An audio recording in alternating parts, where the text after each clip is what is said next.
പ്രിയപ്പെട്ട മക്കളെ, മത്തായിയുടെ സുവിശേഷം 5-ാം അധ്യായം 2-ാം തിരുവചനം പറയുന്നു, ആത്മാവിൽ ദരിദ്രരായവർ ഭാഗ്യവാന്മാർ, എന്തെന്നാൽ സ്വർഗരാജ്യം അവരുടേതാണ്. പ്രിയപ്പെട്ടവരെ, നമുക്ക് തിരുവചനത്തെ കാണാൻ സാധിക്കും. ഈ ആത്മാവിൽ ദരിദ്രരായ വ്യക്തി ആര് എന്ന് പഴയ നിയമത്തെ കാണാൻ സാധിക്കും. പഴയ നിയമം 72 പുസ്തകങ്ങളുണ്ടല്ലോ, 2 യാത്രകളുടെ സംഗ്രഹമാണ്. ഒന്ന്, ഈജിപ്തിന്റെ അടിമത്തത്തിൽ നിന്ന് ഇസ്രായേൽ ജനത്തെ മോശയുടെ നേതൃത്വത്തിൽ ദൈവം കാനാൻ ദേശത്ത് എത്തിക്കുന്നു. അതിനുശേഷം ഈ ഇസ്രായേൽ ജനം അവർ ദൈവത്തിന്റെ കൽപ്പനകൾ ലംഘിച്ചു കഴിഞ്ഞപ്പോൾ അടുത്ത പാപത്തിലേക്കും അടിമത്തത്തിലും അവർ ജീവിക്കാൻ തുടങ്ങിയപ്പോൾ ദൈവം അവരെ അടിമത്തത്തിലേക്ക് വിട്ടുകൊടുക്കുകയാണ്. പിന്നീട് അവരെ എസ്ര, നെഹമിയ ഇവിടെ നേതൃത്വത്തിൽ അവരെ വീണ്ടും ബാബിലോണിന്റെ അടിമത്തത്തിൽ നിന്ന് ജെറുസലേമിലേക്ക് കൂട്ടിക്കൊണ്ടുവരുന്നു. ഈ 2 യാത്രകളുടെ സംഗ്രഹമാണ് പഴയ നിയമം മുഴുവൻ തന്നെ.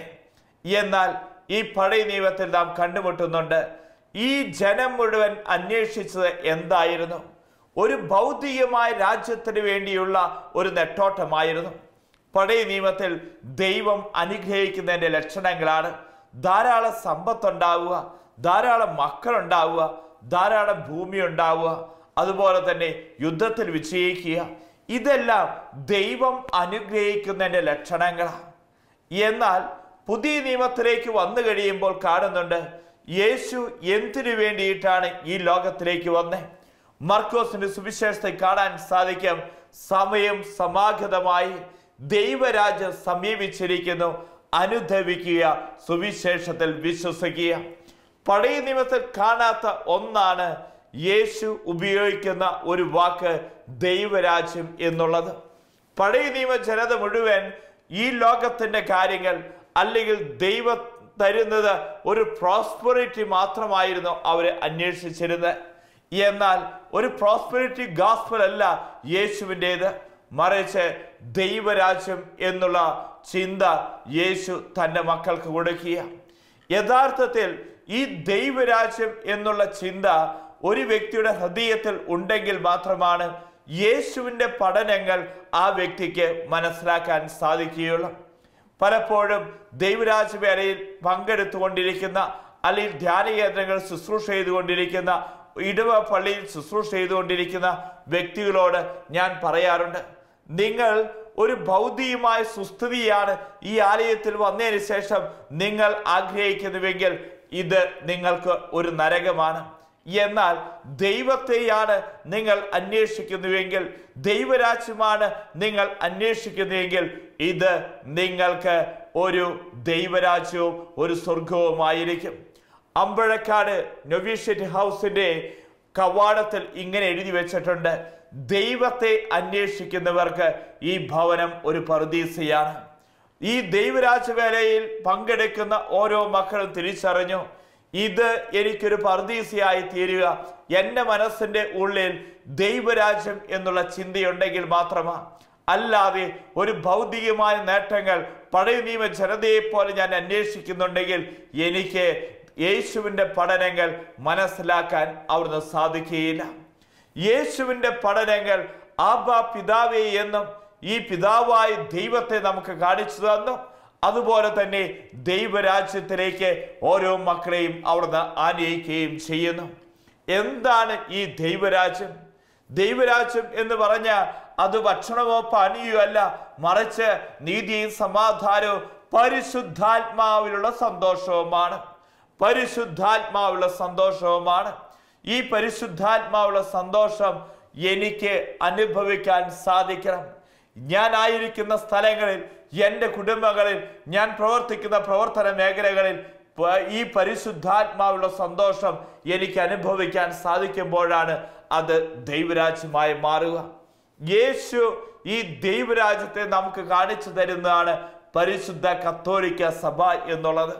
ലോകത്തിലെ 700 കോടി ജനമുണ്ടല്ലോ, ഈ 700 കോടി ജനം ദൈവരാജ്യത്തെ നോക്കേണ്ടത് ഈ പരിശുദ്ധ കത്തോലിക്ക സഭയിലാണ്. അത് ഈ ദൈവരാജ്യത്തിൻ്റെ ഏറ്റവും ഉദാത്തമായിട്ടുള്ള മാതൃകയായി തീരണം. എങ്കിലാണ് സഭ ദൈവരാജ്യമായി തീരുകയുള്ളൂ. നമ്മൾ ഓർത്തോ, നമ്മുടെ ഓരോരുത്തരെയും ജീവിതത്തിന്റെ ഓരോ മേഖലകളിലും ദൈവരാജ്യ അനുഭവം നമുക്ക് അനുഭവിക്കാൻ സാധിക്കുമ്പോഴാണ് നമ്മൾ ക്രിസ്തു ആഗ്രഹിക്കുന്ന ആ ചിന്തകളിലേക്കും ക്രിസ്തുവായിരിക്കുന്ന ജീവിത ശൈലിയിലേക്കും ഉയരുകയുള്ളൂ. ഒറീസയിൽ മതമർദ്ദനങ്ങൾ നടന്നുകൊണ്ടിരുന്നപ്പോൾ ഒരു ആദിവാസി ക്രിസ്ത്യാനി അദ്ദേഹം ഈ മതമർദ്ദനത്തിന്റെ സമയത്ത് ഒത്തിരിയേറെ മുറിവേൽപ്പിക്കപ്പെട്ടു. ഈ മുറിവേൽപ്പിക്കപ്പെട്ട ആ മനുഷ്യരോട് പിന്നീട് ഒരു ഇന്റർവ്യൂവിന്റെ സമയത്ത് ചോദിച്ചു, എന്തുകൊണ്ടാണ് തന്നെ ദ്രോഹിച്ച വ്യക്തികളോട് അവർക്കെതിരെ ഒരു കേസ് കൊടുക്കാതിരുന്നേ? ആ ആദിവാസി ക്രിസ്ത്യാനി ചോദിച്ചു, ഞാൻ എന്തിന് എന്നെ ദ്രോഹിച്ച വ്യക്തിക്കെതിരെ കേസ് കൊടുക്കണം?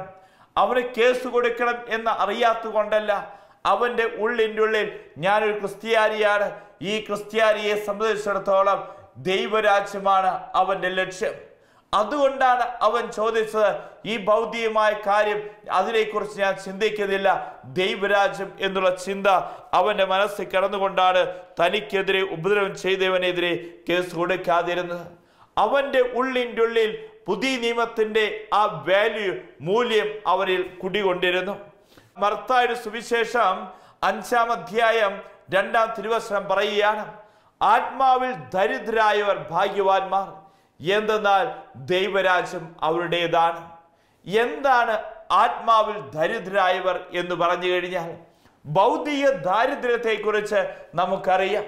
ഒരു വ്യക്തിക്ക് വിശക്കുന്നു, ഭിക്ഷയാചിക്കുന്ന ഒരു വ്യക്തി, ഈ വ്യക്തി എന്താ ചെയ്യുക? ആ വ്യക്തിക്ക് വിശക്കുന്ന സമയങ്ങളിൽ ആരുടെ അടുത്താണ് ഭക്ഷണം ഉള്ളത് അത് തരാൻ കഴിവുള്ളവന്റെ മുമ്പിൽ പോയി ഇരക്കം, എനിക്ക് വിശക്കുന്നു, എനിക്ക് വിശക്കുന്നു, വെള്ളവും തരണേ എന്ന്. ഇതുപോലെ തന്നെ ഇത് പല രീതിയിലും നമ്മുടെ ഓരോരുത്തരെയും ജീവിതത്തിൽ നമ്മൾ അനുഭവിച്ചിട്ടുണ്ട്.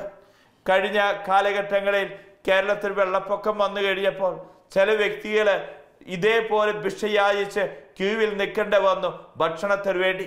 ചില വ്യക്തികൾ വസ്ത്രത്തിന് വേണ്ടി അതിന് തരാൻ കഴിവുള്ളവന്റെ മുമ്പിൽ നോക്കി നിൽക്കേണ്ടി വന്നു, എരന്ന് നിൽക്കേണ്ടി വന്നു. ഇതൊക്കെ ഭൗതികമായ ദാരിദ്ര്യമാണ്. എന്നാൽ ആത്മീയമായ ദാരിദ്ര്യം എന്ന് പറഞ്ഞു കഴിഞ്ഞാൽ ഇതുപോലെ തന്നെ ഒരു വ്യക്തിയെ സംബന്ധിച്ചിടത്തോളം തൻ്റെ ജീവിതത്തിന്റെ സമസ്ത മേഖലകളിലും എൻ്റെ യേശുവില്ലാതെ എനിക്ക് ഒന്നും ചെയ്യാൻ കഴിയില്ല എന്ന ഒരു ദൈവ പൈതൽ ചിന്തിക്കുന്നുണ്ടോ? അതാണ് ആത്മീയ ദാരിദ്ര്യം എന്ന് പറയുന്നത്. ആത്മാവിൽ ദരിദ്രരായവർ ഭാഗ്യവാന്മാർ എന്ന് പറഞ്ഞു കഴിഞ്ഞാൽ എൻ്റെ തമ്പുരാൻ കർത്താവില്ലാതെ എൻ്റെ ജീവിതത്തിൽ എനിക്കൊന്നും ചെയ്യാൻ കഴിയില്ല എന്ന് ഒരു ദൈവ പൈതൽ പറയുന്നേരിയാണ് ആത്മാവിൽ ദാരിദ്ര്യം എന്ന് പറയുന്നത്. നമ്മൾ അറിഞ്ഞോ പ്രിയപ്പെട്ടവരെ, ഈ ആത്മാവിൽ ദരിദ്രരായി തീരുക എങ്കിൽ സ്വർഗരാജ്യം നിങ്ങളുടേതാണ്. ആത്മാവിൽ ദാരിദ്ര്യം, എൻ്റെ തമ്പുരാൻ കർത്താവില്ലാതെ എനിക്കൊന്നും ചെയ്യാൻ പറ്റാത്ത അവസ്ഥ. ഞാൻ ഡ്രൈവ് ചെയ്യുന്ന വ്യക്തിയാണ്. ഞാൻ ഡ്രൈവ് ചെയ്യുമ്പോൾ എനിക്ക് വണ്ടി ഓടിക്കാൻ അറിയാം, എനിക്ക് ലൈസൻസ് ഉണ്ട്. പക്ഷേ ഈ വണ്ടി സ്റ്റാർട്ട് ചെയ്യുന്നേക്കാൾ മുമ്പ്, ഞാൻ കീ ഇടുന്നേക്കാൾ മുമ്പ് പിതാവിനും പുത്രനും പരിശുദ്ധാത്മാവിനും വെച്ചതിന് ശേഷം ഞാൻ കീ ഓൺ ചെയ്യുള്ളൂ. അത് എന്തുകൊണ്ടാണ് ഞാൻ അങ്ങനെ ചെയ്യാൻ കാരണം? അതിൻ്റെ പിന്നിൽ എനിക്കറിയാം, എൻ്റെ തമ്പുരാൻ കർത്താവിൻ്റെ സഹായം ഇല്ലാതെ എനിക്ക് ഈ വണ്ടി മുന്നോട്ട് പോയി കഴിഞ്ഞാൽ ഒരു പക്ഷേ ഞാൻ അപകടത്തിലോ വിപത്തിലോ പോയി ചാടാൻ സാധ്യതയുണ്ട്. അതുകൊണ്ടാണ് ഞാൻ ഈ വാഹനം സ്റ്റാർട്ട് ചെയ്യുന്നേക്കാൾ മുമ്പ് പിതാവിനും പുത്രനും വെച്ചതിന് ശേഷം ഈ വാഹനം സ്റ്റാർട്ട് ചെയ്യുള്ളൂ. എൻ്റെ തമ്പുരാനില്ലാതെ എനിക്ക് മുന്നോട്ട് പോകാൻ പറ്റില്ല എന്നുള്ള ബോധ്യം എൻ്റെ ഉള്ളിൻ്റെ ഉള്ളിൽ കിടക്കുന്നതുകൊണ്ട്. ഇതുപോലെ തന്നെ വചനം പ്രഘോഷിക്കുമ്പോൾ അതിനേക്കാൾ മുമ്പ് ബൈബിൾ വായിച്ചു നോക്കും. ബൈബിൾ വായിച്ചു നോക്കുന്ന സമയത്ത് ഞാൻ പ്രാർത്ഥിക്കും, പരിശുദ്ധാത്മാവേ നീ എന്നെ സഹായിക്കണമേ, പരിശുദ്ധാത്മാവേ നീ ഉണ്ടെങ്കിൽ മാത്രമാണ് എനിക്ക് വചനം പ്രഘോഷിക്കാൻ സാധിക്കുകയുള്ളൂ, വചനത്തിന്റെ ഉൾക്കാഴ്ചകൾ എനിക്ക് ലഭിക്കുകയുള്ളൂ. എന്നാൽ ഈ വചനം വായിക്കുവാൻ വേണ്ടി ഞാൻ നിൽക്കുന്ന സമയത്ത് എനിക്ക് മലയാളം അറിയാം, ഞാൻ ഭംഗിയായിട്ട് ബൈബിൾ വായിക്കും. എന്നാൽ അതിൻ്റെ ഉൾക്കാമ്പ് മനസ്സിലാക്കണമെങ്കിൽ, അതിൻ്റെ ഉൾക്കാഴ്ചകൾ മനസ്സിലാക്കണമെങ്കിൽ എനിക്ക് എൻ്റെ ദൈവത്തിൻ്റെ സഹായം എനിക്ക് ആവശ്യമുണ്ട്. ഞാൻ എൻ്റെ ദൈവത്തെ വിലമതിച്ചാൽ എൻ്റെ ദൈവം എന്നെയും വിലമതിക്കും. ജെർമിയ പ്രവാചകന്റെ പുസ്തകം 17-ാം അധ്യായം 5-ാം തിരുവചനം പറയുകയാണ്, കർത്താവ് അരുൾ ചെയ്യുന്നു, മനുഷ്യനെ ആശ്രയിക്കുകയും ശാരീരിക ശക്തിയെ അവലംബമാക്കുകയും ചെയ്ത് കർത്താവിൽ നിന്ന് ഹൃദയം തിരിക്കുന്നവൻ ശബ്ദൻ. പ്രിയപ്പെട്ടവരെ, മനുഷ്യനെ ആശ്രയിക്കുകയും ശാരീരിക ശക്തിയെ അവലംബമാക്കുകയും കർത്താവിൽ നിന്ന് മുഖം തിരിക്കുകയും ചെയ്യുന്നവൻ ശപിക്കപ്പെട്ടവൻ എന്ന് കർത്താവിന്റെ വചനം പറയുകയാണ്. നമ്മൾ അറിഞ്ഞോ പ്രിയപ്പെട്ടവരെ, എൻ്റെ സർവ മേഖലകളിലും എൻ്റെ തമ്പുരാൻ കർത്താവുണ്ട്. എൻ്റെ കഴിവ്, എൻ്റെ ആരോഗ്യം, എൻ്റെ സമ്പത്ത്, ഇതൊന്നും എൻ്റെ അല്ല, എൻ്റെ തമ്പുരാൻ തന്നതാ. ഇന്ന് എനിക്ക് അഹങ്കരിക്കാൻ എന്തോ ഉള്ളത്? ചില വ്യക്തികൾക്ക് അഹങ്കരിക്കാനുണ്ട്. അവൻ്റെ വിദ്യാഭ്യാസം, അവൻ്റെ സർട്ടിഫിക്കറ്റുകൾ, അവൻ്റെ ഏതെല്ലാം രീതിയിലുള്ള ജോലികളാണോ, ബാങ്ക് ബാലൻസ്, അവൻ്റെ കാറ്, അവൻ്റെ വീട്. എന്നാൽ പ്രിയപ്പെട്ടവരെ, ഇതൊക്കെ ഒരു നിമിഷം കൊണ്ട് നമ്മൾ നഷ്ടമാകുന്നത്. എൻ്റെ തമ്പുരാൻ കർത്താവില്ലാതെ എനിക്ക് എന്ത് ചെയ്യാൻ സാധിക്കും? എൻ്റെ തമ്പുരാൻ കർത്താവില്ലാതെ എനിക്കൊന്നും ചെയ്യാൻ സാധിക്കില്ല എന്ന് ഒരു ദൈവ പൈതൽ പറയുന്നതിൻ്റെ പേരാണ് ആത്മാവിൽ ദാരിദ്ര്യം എന്ന് പറയുന്നത്. ലോകം മുഴുവൻ സുവിശേഷം പ്രഘോഷിച്ച, അല്ലെങ്കിൽ ഏറ്റവും കൂടുതൽ ജനത്തോട് വചനം പ്രഘോഷിച്ച വ്യക്തിയാണ് ബില്ലി ഗ്രാം. അത് കഴിഞ്ഞാൽ അതുപോലെ തന്നെ വചനം പ്രഘോഷിച്ച മറ്റൊരു വ്യക്തിയുണ്ട്, ജർമ്മൻകാരനായ റെയ്നാർഡ് വോങ്കെ. അദ്ദേഹം ആഫ്രിക്കൻ രാജ്യങ്ങളിൽ കർത്താവിന്റെ വചനം പ്രഘോഷിക്കുവാനായി കടന്നു ചെന്നു. അദ്ദേഹം വചന പ്രഘോഷമൊക്കെ ആരംഭിച്ചു കഴിഞ്ഞു. പക്ഷേ ധാരാളം പേരൊന്നും വചനം ശ്രവിക്കുന്നതിന് വേണ്ടി വരുന്നില്ല. ഈ സമയത്ത് അദ്ദേഹം എന്ത് ചെയ്തു? അവിടെ അത്ഭുത രോഗശാന്തി വരമുള്ള ഒരു മനുഷ്യന്റെ ബോർഡൊക്കെ വെച്ച്, ഫ്ലക്സ് ബോർഡുകളൊക്കെ ഉയർത്തി, നോട്ടീസൊക്കെ കൊടുത്ത് അദ്ദേഹം ഒരു സുവിശേഷ കൺവെൻഷൻ അവിടെ നടത്തിയ.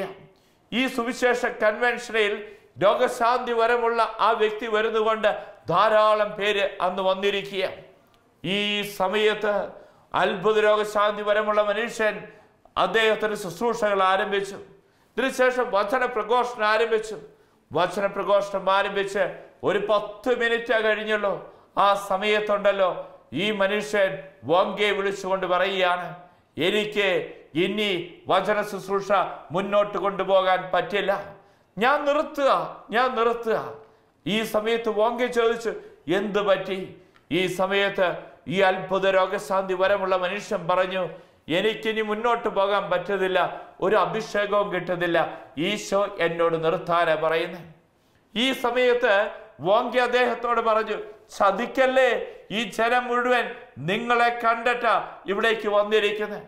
ഈ ജനം നിങ്ങൾ പോയി എന്ന് പറഞ്ഞു കഴിഞ്ഞിട്ടുണ്ടെങ്കിൽ എന്നെ പച്ചയോടുകൂടെ ചുട്ടുകരിക്കും. ഇതിനുശേഷം പ്രിയപ്പെട്ടവരെ കേൾക്കണോ, ഈ മനുഷ്യൻ പോകുക. വോങ്കെ ഇങ്ങനെ ചെന്ന് പറഞ്ഞു, അൽത്താരി നിന്നുകൊണ്ട്, ഇന്നത്തെ വചന പ്രഘോഷണം കഴിഞ്ഞു. എന്നാൽ ഇദ്ദേഹം പറഞ്ഞിരിക്കുന്നത്, നാളത്തെ ദിവസം ധാരാളം പേരെ കൊണ്ടുവന്നു, വലിയ രോഗശാന്തികൾ ഇവിടെ നടക്കും, വലിയ അത്ഭുതങ്ങൾ നടക്കും. അദ്ദേഹം പറഞ്ഞിരിക്കുന്നത്, ഇതിന് 3 ഇരട്ടി ആൾക്കാർ ഇവിടെ കൊണ്ടുവന്നുവെങ്കില നാളത്തെ ദിവസം വചന പ്രഘോഷണം നടത്തിയുള്ളൂ എന്ന്. അടുത്ത ദിവസമായപ്പോൾ കാണുകയാണ്, ഇതാ വൻ ജനാവലി അവിടെ തമ്പടിച്ചിരിക്കുക. ഈ മനുഷ്യരെ കാത്തു നിൽക്കുക. ഈ സമയത്ത് വോങ്കെ ഈ അത്ഭുത രോഗശാന്തി വരമുള്ള മനുഷ്യരെ കൂട്ടിക്കൊണ്ടുവരുവാൻ അദ്ദേഹത്തിന് വേണ്ടി ഒരുക്കിയിരിക്കുന്ന ഭവനത്തിലേക്ക് ചെന്നു. ഈ സമയത്ത് അദ്ദേഹം ഉണ്ടല്ലോ, തൻ്റെ കയ്യിൽ ഒരു സൂട്ട് കേസ് പിടിച്ച് പുറത്തേക്ക് ഇറങ്ങി വന്നിട്ട് വോങ്കയോട് പറഞ്ഞു, എനിക്ക് അവിടെ വന്ന് പ്രസംഗിക്കാൻ പറ്റില്ല, എനിക്കൊരു അഭിഷേകവും കിട്ടുന്നില്ല. ഈശോ എന്നോട് പറയുന്നത് അവിടെ നിന്ന് പ്രസംഗിക്കരുത് എന്നാണ്. അവിടെ നിന്ന് പ്രസംഗിക്കരുത്. വോങ്കെ വീണ്ടും ആ മനുഷ്യന്റെ കാല് പിടിച്ചിട്ട് പറഞ്ഞു, നോക്കിയേ, ഈ മനുഷ്യരെ അറിയോ? ഒരു പക്ഷേ നിങ്ങൾ ആ അൽത്താരിയിലേക്ക് വന്നില്ലെങ്കിൽ എന്നെയുണ്ടല്ലോ ഈ ജനം പച്ചയോടുകൂടെ ചുട്ടുകരിക്കും. എന്നെ ഈ ജനം ചിലപ്പോൾ പച്ചയോടുകൂടെ ചുട്ടു തിന്നുന്ന് തന്നെ വരും. ഈ സമയത്ത് ആ മനുഷ്യൻ പറഞ്ഞു, എന്നോട് ഈശോ പറയുന്നത് പ്രസംഗിക്കേണ്ട, വചനം പ്രഘോഷിക്കേണ്ട എന്നാണ്, അതുകൊണ്ട് ബൈ ബൈ, ഞാൻ പോകുകയാണ് എന്ന് പറഞ്ഞുകൊണ്ട് ആ മനുഷ്യൻ പോയി. എന്നാൽ പ്രിയപ്പെട്ടവരെ, ഈ വോങ്കെ തൻ്റെ കാറിന്റെ സ്റ്റീറിങ് മുഖം അമർത്തി വെച്ച് ഈ മനുഷ്യൻ കരയുക. ഇതിനുശേഷം ഈ മനുഷ്യൻ ആ സ്റ്റേജിലേക്ക് കടന്നു ചെന്നു. വോങ്കെ ഈ ജനത്തിന്റെ മുമ്പിൽ നിൽക്കുകയാണ്. വലിയൊരു ജനാവലിയാണ് അവിടെ ഒരുമിച്ച് കൂടിയിരിക്കുന്നത്.